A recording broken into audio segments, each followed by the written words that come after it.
can I tell you that you haven't already heard about the 2023 Alfa Romeo Stelvio? You haven't heard it from an everyman driver's perspective, and that's what we'll do today. Let's get started.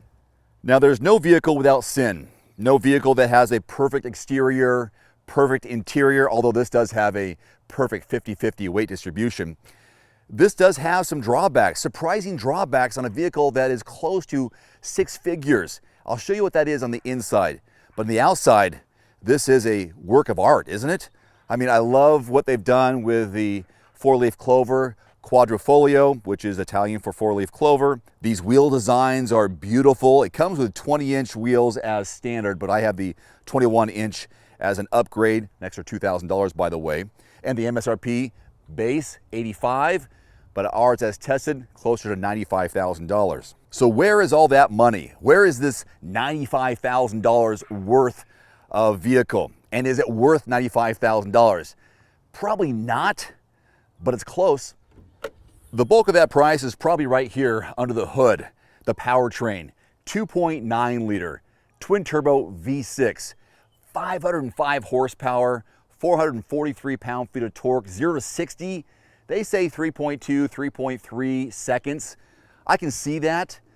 It's a little bit slow on the initial acceleration, but then the high-end speed is right there. 8-speed automatic transmission, 17 city, 23 highway for a mixed driving number of 19 miles per gallon. I'm not a gearhead, don't claim to be one, but I do know this Alfa Romeo runs hot. There's a lot of insulation on it underneath, on the hood, and these vents are real right here to keep the brakes cool, and the air vents on the hood are there as well, and they're real to keep the engine as cool as possible. A couple of things here to point out in the back, quad exhaust tips, which are a little bit off level. Got the Q4, which stands for the all-wheel drive on the Alfa Romeo, the badging here. Underneath here is where you can open up the liftgate. There's also an option on the key fob, which you can also do a automatic start engine as well. Other option is inside the door panel to open the liftgate. My favorite is the kick option because I went to the grocery store recently. So as long as the key fob's on you, nice little kick underneath there, you're hands-free. You'd open up the liftgate and reveal 18.5 cubic feet of cargo volume. And this does split down. You've got a 40-20-40 split for the back seats. When you fold down that back row, then you have 56.5 cubic feet of cargo volume in total. Just below the floor, they have a flat kit. In the center, below this section, is where you find the battery. And these seats can be folded down with the handles on the left or the right-hand side, so that makes it a little bit convenient as well. When you're ready to walk away, you can either use the button on the key fob, press a button up here along the edge, or my favorite, as long as the key fob is on you, kick option below, and that should activate it. Let me do that right. Wait, hold on. There you go. That's the kick option. If your hands are full, that can be a bit of a problem. I usually do it in the first try, but I'm gonna leave it in because that's real life. All right, now a real-world look at your backseat legroom and headroom. This is my position as the driver, so this is me sitting behind myself. I am 5'11", mostly, 5'11"-ish, and here's how much room I have between my knees and the back of the seat. So put yourself in my shoes to see what it would be like in terms of comfort back here. It's okay. I mean, it's above average. I wouldn't say it's the best, but hey, I'm okay with it. There's also a heated seat option for the passengers back here, as well as a couple of USB ports. The netting here, you know, this is a good spot to keep some extra iPads, magazines for some of those road trips if you like, for the kids back here. I'm able to put a car seat as well as a booster seat for my kids in the back. In between these seats, you do have a fold-down armrest, which gives you access to a couple of cup holders as well. When it comes to headroom, it's made even more spacious with this beautiful panoramic sunroof, which comes all the way to this level when the glass comes all the way back. But because you have access to all the light here, it gives an illusion of more space overall in the cabin. All right, behind the wheel of the Stelvio, push button start on the steering wheel.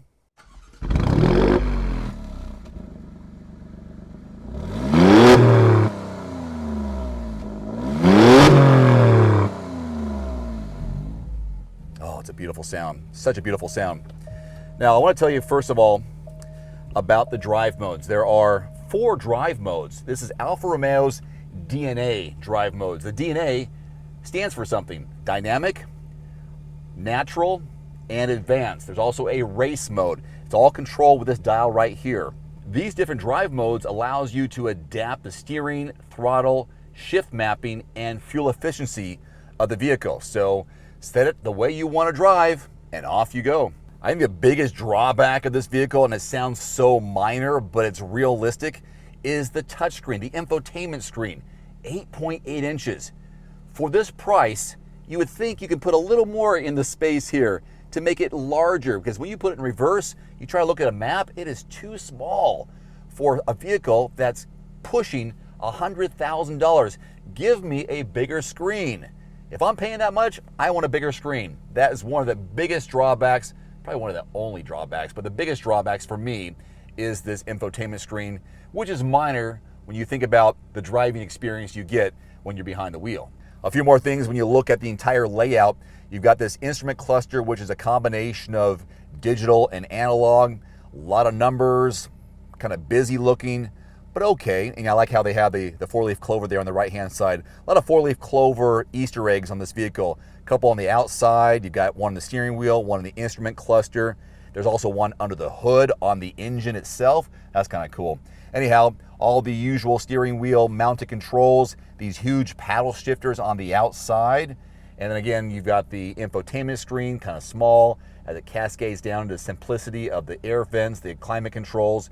You've got a couple of cup holders there. Just below my armrest, you'll find a wireless charging pad to put your phone in, and then the dial here for the infotainment screen, which also is Apple CarPlay compatible.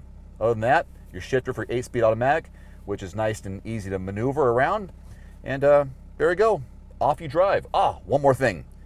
No heads-up display, interestingly enough. I like how flat the dashboard is, no obstructions whatsoever, but there's no heads-up display while you're driving along. That just seems like it'd be an easy thing to install.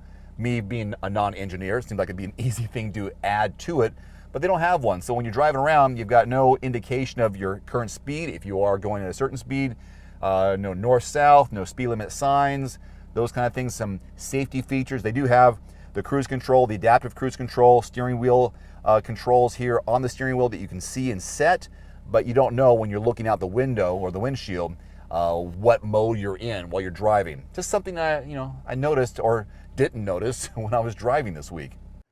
As the Everyman driver, I wish I had more technical information to give you, more mechanical insight to this work of art, but that's not my thing. I like to give you, a real person's point of view on some of the features, how it's applicable, how I use it on a weekly basis. I appreciate what the designers are doing with this, what the time they've put into it. I love the design. I actually like this as a potential vehicle, although a little expensive on my end for me, but it does missing a few things that I'd have to have, whether it's that infotainment system, maybe better fuel economy. I don't need all that power. That's a lot of power for a family, for me, in my opinion. But overall, it's a fun vehicle to drive, worth a look. It's hard to say what the long-term reliability will be. They don't necessarily have a great reputation for inexpensive repairs, but I think that just goes with the territory when you go into the Alfa Romeo realm. It's fun. I like it. I hope I get some more of them. Thanks very much for watching. I'll put more information on everymandriver.com to get some more specs and details, those kind of things. But that's my take. I liked it. I'd love to buy one. Adios.